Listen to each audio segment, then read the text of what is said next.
जय जय श्री राधे।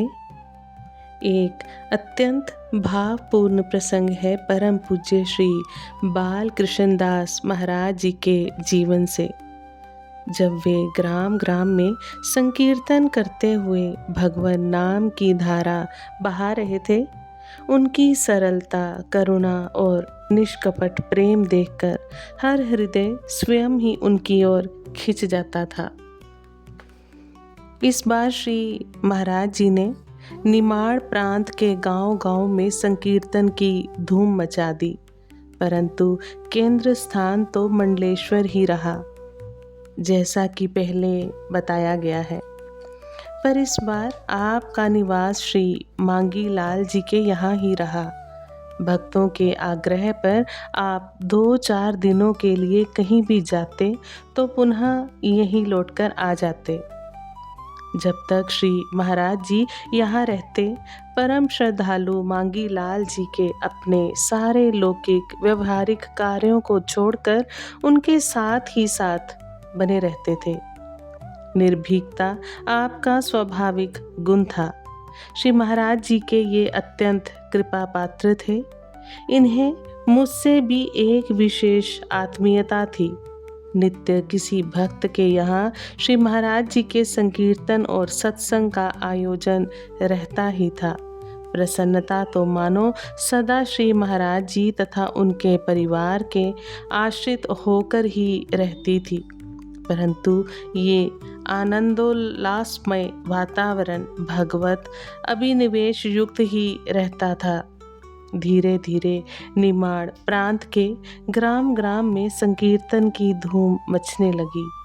गांव-गांव से भक्तवृंद आकर श्री महाराज जी को सह परिकर अपने यहाँ ले जाते।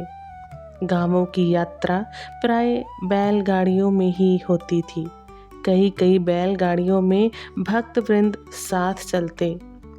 जिस बैलगाड़ी में श्री महाराज जी बैठते, उसके सारथी मांगी लाल जी होते थे। किसान होने से वे इस कार्य में कुशल थे। श्री महाराज जी की वर्तमान भावमत स्थिति को देखते हुए मैं सदैव उनके साथ ही बैठता था। मांगी लाल जी बैलगाड़ी धीरे धीरे चलाना तो जानते ही नहीं थे। परिणामतः गांवों के ऊबड़ खाबड़ रास्तों पर कई बार गाड़ी उलट जाती, कई बार टूट जाती, कभी गाड़ी का पहिया निकल जाता, कई बार लोग गाड़ियों से नीचे गिर जाते, परंतु श्री महाराज जी की कृपा से कभी किसी को चोट नहीं आई। सब हंसते हुए उठकर पुनः गाड़ी में बैठ जाते। श्री महाराज जी की कृपा से सब निर्भय रहते। किसी प्रकार के अनिष्ट की कल्पना भी किसी के मन को स्पर्श नहीं करती थी। ग्रामीणों के कच्चे मकान, खिरक में बंधे हुए गाय बछड़े, दधी मत्थन का घोष आदि दृश्य देखकर श्री महाराज जी को व्रज की स्फूर्ति हो जाया करती थी।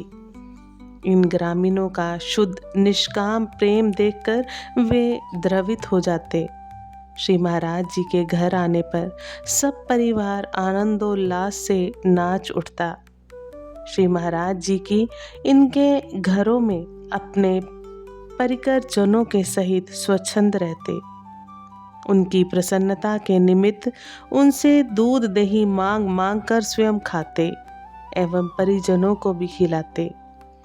ये हास्य विनोद खान पान भगवत अभिनिवेश में ही होता था और श्री महाराज जी इसके माध्यम से ग्रामीण जनों में आत्मीयता की भावना भर देते थे। रात्रि में सत्संग एवं कीर्तन की धूम रहती थी। संकीर्तन में श्री महाराज जी की कई बार भावाविष्ट होकर मूर्छित हो जाते और ये अद्वितीय आनंद का स्रोत बह निकलता। उस वातावरण से परिकर को जो सुख प्राप्त होता था उसका वर्णन करना असंभव है। जो गूंगे मीठे गुड़ को रस अंतर मन ही भावे। गांव के सभी स्त्री पुरुष बड़ी संख्या में उपस्थित होकर संकीर्तन में भाग लेते एवं सत्संग श्रवण करते पुनः दूसरे दिन की श्रवण उत्कंठा लिए अपने अपने गृहों को लौट जाते। इस प्रकार 1-2 दिन एक ग्राम में व्यतीत करके श्री महाराज जी मंडलेश्वर लौट आते। कभी कभी ग्रामीण भक्त भी श्री महाराज जी को अपने गांव में अधिक रोकना चाहते तो आप सुबह उठकर अकेले ही चुपचाप भाग जाते। परिकर वृंद पीछे से आपके पास पहुंचता। छोटी खरगोन में संकीर्तन व सत्संग का सुख अपूर्व रहा। श्री महाराज जी भाव में उठ खड़े होते और पुनः मूर्छित हो जाते। कभी दोनों भुजाएं ऊपर उठाकर भाव स्थिति में ही कीर्तन करते। इस अभिनिवेश में आबाल वृद्ध सभी तन्मय हो जाते। हमेशा की तरह इस बार भी 1-2 माह इस प्रांत में रहकर श्री महाराज जी श्रीधाम लौट आए थे। श्रावण मास प्रारंभ हो गया था। जहाँ तहाँ वृंदावन के हजारों मंदिरों में झूलन उत्सव मनाया जा रहा था। बाहर से हजारों की संख्या में भक्त वृंद दर्शनार्थ आए हुए थे। जहाँ जहाँ संकीर्तन एवं झूलन उत्सव के पदगान की चहल पहल थी, प्रायः सभी रास मंडलियाँ एकत्रित हो गई थी एवं रास लीला की धूम थी। श्री वृंदावन धाम का झूलन उत्सव भारत में विख्यात है। करीब करीब 2 लाख जन समूह इस उत्सव को देखने एकत्रित होते। श्री महाराज जी के स्वजनों के साथ इस आनंद उत्सव में भाग ले रहे थे। धाम में अपने कुछ गिने चुने भक्तजनों के यहाँ श्री महाराज जी का सत्संग होता ही रहता था। वे नंदगांव, बरसाना, कभी गोवर्धन में विचरण करते रहते थे। नंदगांव तथा गोवर्धन की तलहटी में स्थित कई सिद्ध संतों के दर्शन भी श्री महाराज जी ने कराए। मार्ग में चलते हुए आप दिखा देते, देखो ये जो जा रहे हैं बहुत अच्छे संत हैं। कभी कभी संतों की कुटिया में ले जाकर भी दर्शन कराते थे।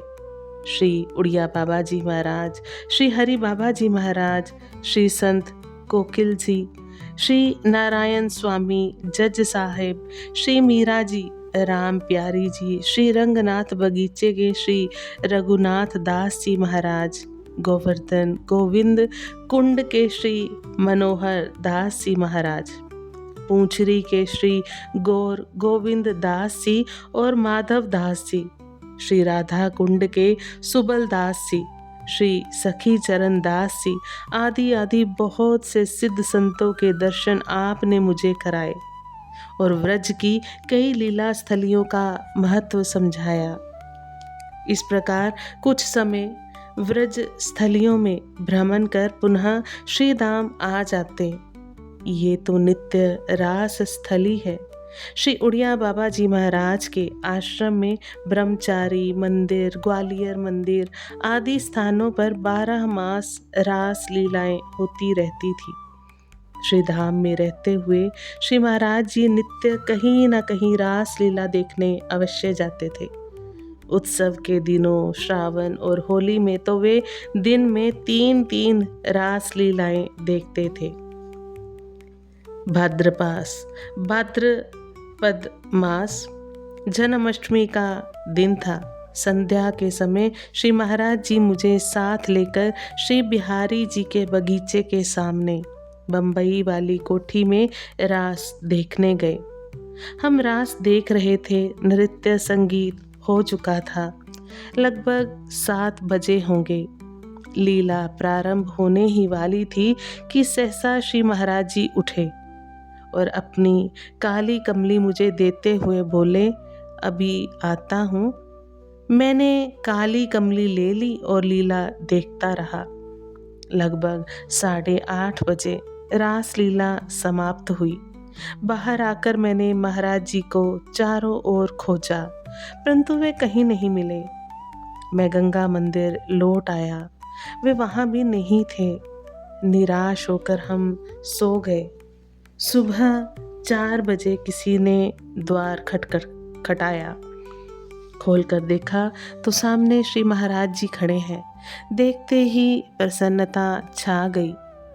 आप अंदर आकर बैठ गए। प्रसाद देते हुए बोले, लो, नंदगांव की जन्माष्टमी का प्रसाद है। रास में बैठे हुए मुझे नंदगांव की जन्माष्टमी का स्मरण हो आया। मैं एकदम उठकर छठीकरा होते हुए नंदगांव पहुंच गया। उत्सव देखकर प्रसाद लेकर वैसे ही वापस लौट आया। हमें बहुत आश्चर्य हुआ, एक साथ इतनी पैदल यात्रा। वृंदावन से नंदगांव पैदल जाना आना करीब 44 मील की यात्रा है। आप बहुत थक गए थे, परंतु एक दिव्य मस्ती नेत्रों में झलक रही थी। कुछ दिन श्री धाम में रहकर श्री महाराज जी ने मुझे साथ लेकर डाकोर के लिए प्रस्थान किया। यहाँ उनके पूर्व परिचित श्री हरिदास जी के पुत्र श्री रणछोड़ दास जी सह कुटुंब रहते थे। वे वल्लभ संप्रदाय में दीक्षित ब्राह्मण थे। बहुत ही सेवा परायण एवं वैष्णव भक्त थे। श्री महाराज जी से इन्हें बहुत प्रेम था। यहाँ आकर गोमती स्थान तथा श्री रणछोड़ राय के दर्शन किए, परंतु पश्चात डाकोर से कुछ ही मील दूर उमरेठ नामक एक छोटा सा गांव है, वहाँ चले गए। यहाँ भी श्री महाराज जी के पूर्व परिचित कुछ भक्त थे। जब आप प्रथम बार यहाँ आए थे तब आपकी अवस्था बहुत छोटी थी। आपकी बाल अवस्था, तेजस्वी स्वरूप, पद गायन का अद्वितीय माधुर्य, भाषण प्रतिभा, ये सब देखकर यहाँ के लोग आपको बाल योगी कहने तथा आपसे प्रभावित हो बहुत ही श्रद्धा एवं प्रेम करने लगे थे। कई बार यहाँ के स्कूल एवं कॉलेज में आपके प्रवचनों का भी आयोजन किया गया था। कुछ लोग प्रेम से आपको भाल, ध्रुव भी कहते थे। श्री महाराज जी का आगमन सुनकर यहाँ अतीव प्रसन्नता छा गई। संपूर्ण रात्रि संकीर्तन हुआ। प्रातः काल डाकोर लौट आए। 2-4 दिन डाकोर रहकर श्रीधाम लौट आए। श्री महाराज जी एक काली कमली सदैव ही ओढ़े रहते थे। डाकोर से लौटने के पश्चात एक बार हम सब गंगा मंदिर में बैठे हुए थे। श्री महाराज जी ने काली कमली से संबंधित एक पुरानी घटना हमें सुनाई। श्री महाराज जी ने कहा, एक बार मैं डाकोर गया हुआ था। डाकोर तथा उमरेठ में कुछ दिन तक संकीर्तन तथा सत्संग चर्चा होती रही। जब मैं श्री धाम वृंदावन जाने को तैयार हुआ तो भक्तगण और कुछ दिन ठहरने का आग्रह करने लगे। जब मैं किसी तरह रुकने को तैयार नहीं हुआ तो उन्होंने प्रेमाग्रह पूर्वक मेरी काली कमली लेकर रख ली। उनका अनुमान था कि काली कमली ले ली है, अब तो महाराज जी रुक ही जाएंगे। परंतु मैं सीधा स्टेशन पहुंचा और ट्रेन में बैठकर वृंदावन के लिए रवाना हो गया। मैं ये भूल ही गया कि मेरे पास काली कमली नहीं है। यही बान बना रहा कि वह सदैव की तरह मेरे कंधे पर ही है। ट्रेन में बैठने पर मैंने देखा, वास्तव में ही काली कमली सदैव की तरह मेरे कंधे पर ही थी। 3-4 मास पश्चात मैं पुनः डाकोर गया। वहाँ भक्तों ने कहा, बाप जी, आप तो अपनी काली कमली बिना लिए ही चले गए। हम आपकी बाट जोहते रहे। जब आप नहीं लौटे तो हमने काली कमली पेटी में सुरक्षित रख दी। सुनकर मैं अवाक रह गया। अब स्मरण हुआ कि इन्होंने मेरी काली कमली लेकर रख ली थी। मैंने कहा, अच्छा लाओ, काली कमली आपने कहाँ रखी है? उस भक्त ने पेटी खोलकर देखा तो काली कमली उसमें नहीं थी। सभी लोग आश्चर्यचकित हो गए कि वही काली कमली मेरे कंधे पर रखी हुई थी। ऐसे गाढ़ स्मरण से ही वह कमली मेरे कंधे पर आ गई थी। यहाँ आए कुछ ही दिन हुए थे कि पुनः मध्य प्रदेश के निमाड़ प्रांत मंडलेश्वर के भक्तों के पत्र पर पत्र श्री महाराज जी को बुलाने के लिए आने लगे। मार्ग व्यय भी आ गया। श्री महाराज जी का मंडलेश्वर जाने का निश्चय भी हो गया।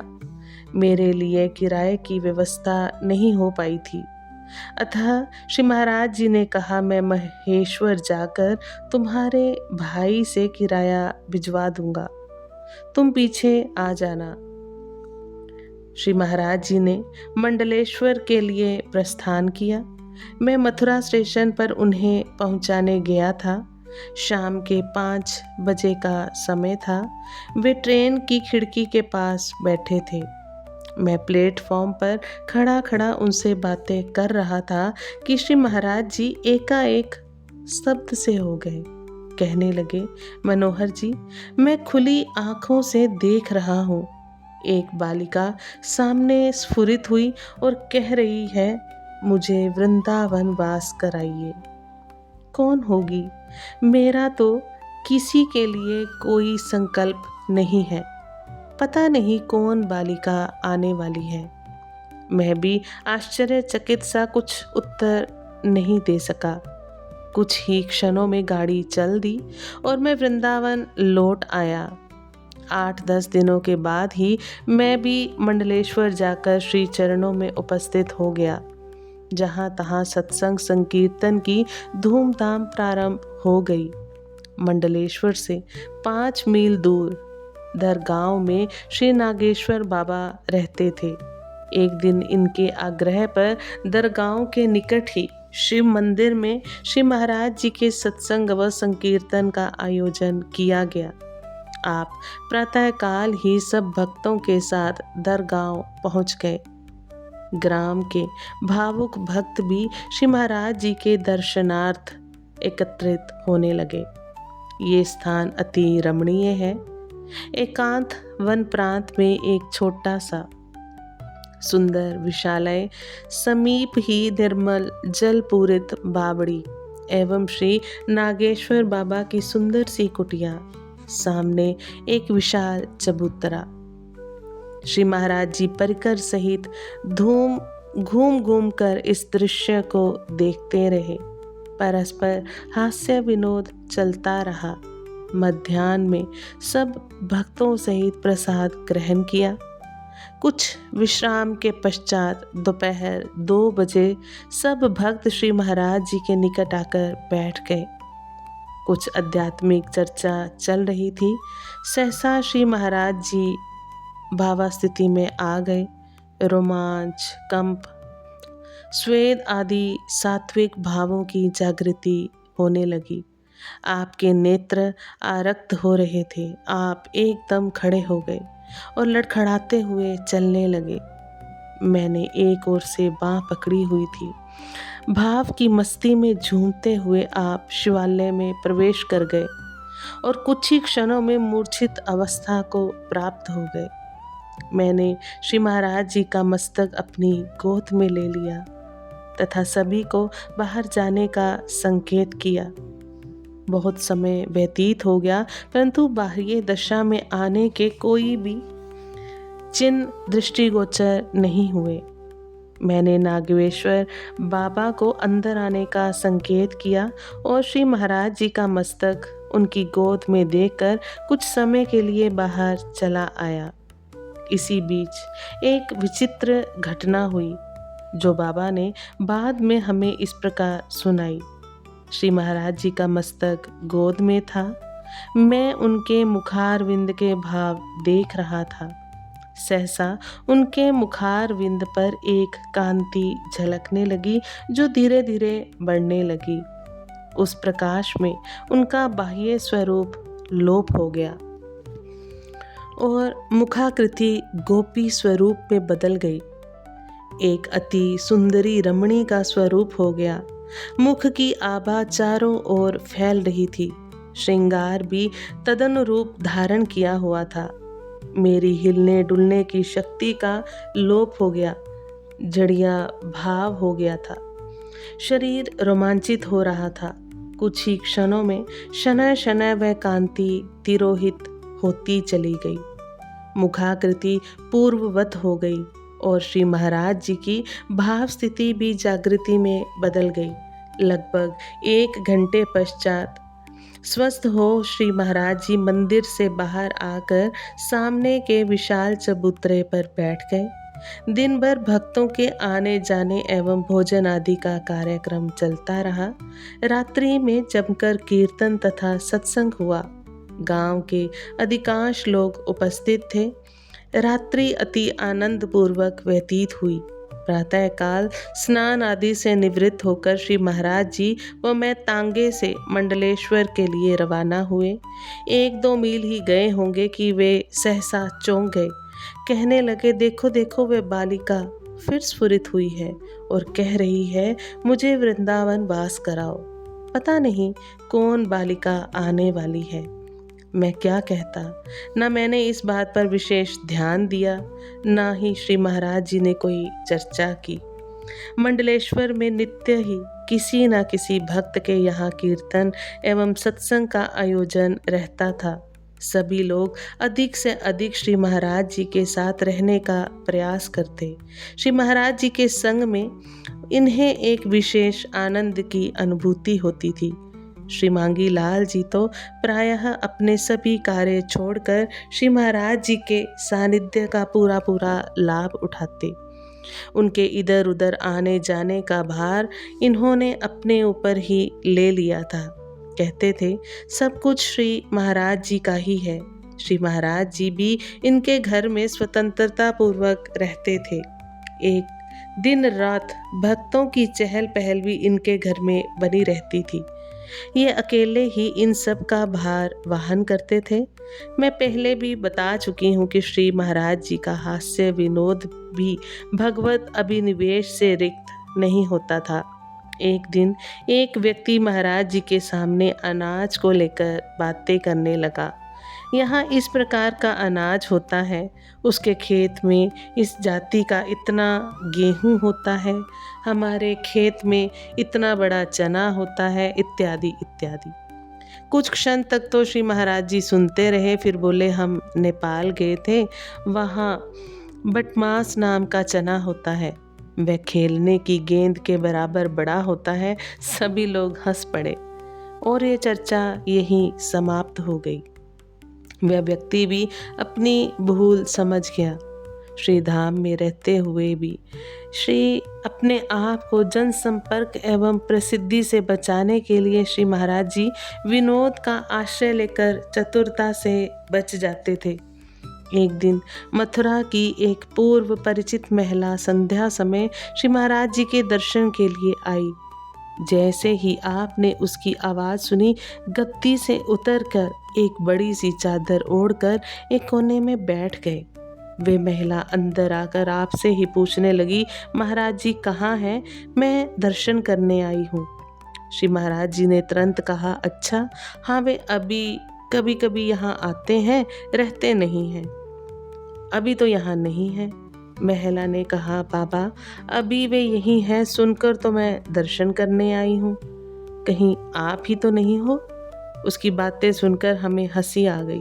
हमें हंसते हुए देखकर उसे शक तो हो गया, परंतु इतने में ही श्री महाराज जी शीघ्रता से उठकर श्री बिहारी जी के दर्शन के लिए चले गए। दूसरे दिन सुबह गरम दूध लेकर वह फिर आई। श्री महाराज जी को देखकर बोली, तो आप ही हो, गरम दूध लाई हूँ, लो आप पी लो। एक दिन रात्रि 8 बजे के लगभग श्री जी महाराज जी के परिकर जनों के मध्य बैठकर कुछ भगवत चर्चा कर रहे थे। इतने में किसी ने दरवाजा खटखटाया। मैंने उठकर द्वार खोला। शुक भवन से कुछ सेठ लोग आए थे। कहने लगे, हमने सुना है यहाँ बहुत बड़े महात्मा रहते हैं, हम उनके दर्शन करने आए हैं। मैं उनसे बात कर ही रहा था कि श्री महाराज जी झट से बोले और हम लोगों के मध्य में आकर बैठ गए। वे लोग अंदर आकर बैठ गए। पूछने लगे, यहाँ कोई बाल गोविंद दास जी महाराज रहते हैं?